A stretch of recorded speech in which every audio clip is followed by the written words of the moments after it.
नमस्कार शेतकरी बंधूंनो, मी भागवत जायब आहे। आज आपण हळद पिकातील कॅल्शियमचे महत्त्व थोडक्यात जाणून घेणार आहोत। हळद पिकाला जेव्हा आपण कॅल्शियमचं ॲप्लिकेशन देतो तर त्याचे काय काय आपण पिकामध्ये फायदे होतात। तर जे नवीन रूट टिप्स असेल, म्हणजे रूट टिप म्हणजे काय, ज्या नवीन आलेल्या केसांच्या मुळ्या असतात त्यांचं वाढ होते। त्यानंतर तुमचं जेव्हा आपण कॅल्शियम देतो, कॅल्शियम दिल्यामुळं पोटॅशचं पण अपटेक चांगलं होतं।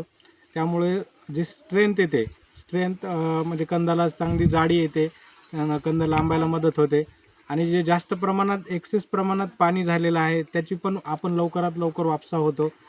आणि जे पानामध्ये जे हे टीप बर्न असते, म्हणजे हे जे शेंडे जळत असतात ते सुद्धा एक्सेस प्रमाणात जे पोटॅश होतं, म्हणजे जे आपण जेव्हा पोटॅश जास्त देतो तर त्याला न्यूट्रल करायचं काम हे कॅल्शियम करत असतं। अजून यामध्ये तुमचं जे कॅल्शियम आहे हे जमिनीमध्ये भुसभुशीतपणा आणायचं काम करतं।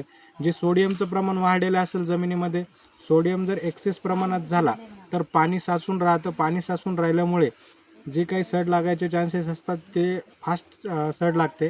तर कॅल्शियम काय करते की कॅल्शियम मुळींचा जारवा वाढवतो, आणि मुळीचा जारवा वाढल्यामुळे जे काही ट्रान्सपिरेशन असतं, म्हणजे पानातून म्हणजे झाडामधून बाहेर पाणी फेकण्याची जी क्षमता आहे ती जास्त वाढते। आणि ती वाढल्यामुळे काय होतं, एक्सेस प्रमाणात जे ट्रान्सपिरेशन होऊन जमिनीमध्ये लवकरात लवकर वापसा आणायचं काम करतं।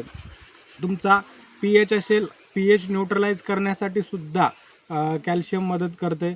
शेंगेची जाडी असेल, लांबी असेल, त्यासाठी सुद्धा कॅल्शियमची गरज असते। जर आपण एक्सेस प्रमाणामध्ये जेव्हा पोटॅश देतो, जास्त प्रमाणामध्ये पोटॅश जर झाला तर पिकामध्ये कॅल्शियम आणि मॅग्नेशियमची कमतरता पिकामध्ये दिसून येत असते।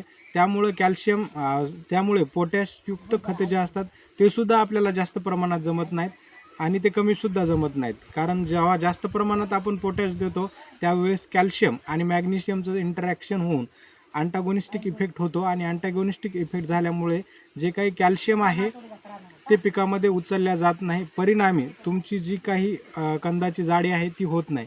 त्यामुळे संतुलित आहार देणं पिकासाठी खूप महत्त्वाचं आहे।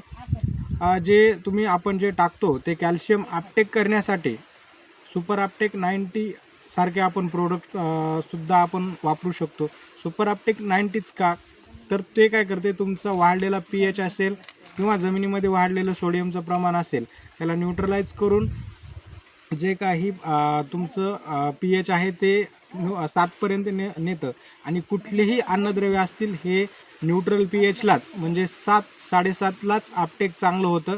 त्यामुळे जे सुपर अपटेक आहे ते सुपर अपटेक सोडल्यामुळे जे काही अन्नद्रव्याचं उचलण्याचं प्रमाण आहे ते वाढतं। त्यामुळं शेतकरी बांधवांना एक विनंती आहे की सुपर अपटेक 90 असेल, तुमचं कॅल्शियम नायट्रेट असेल, तुमचं फॉस्फरस असेल, कुठलाही न्यूट्रिएंट हा संतुलित आहारातच देणं गरजेचं आहे। धन्यवाद।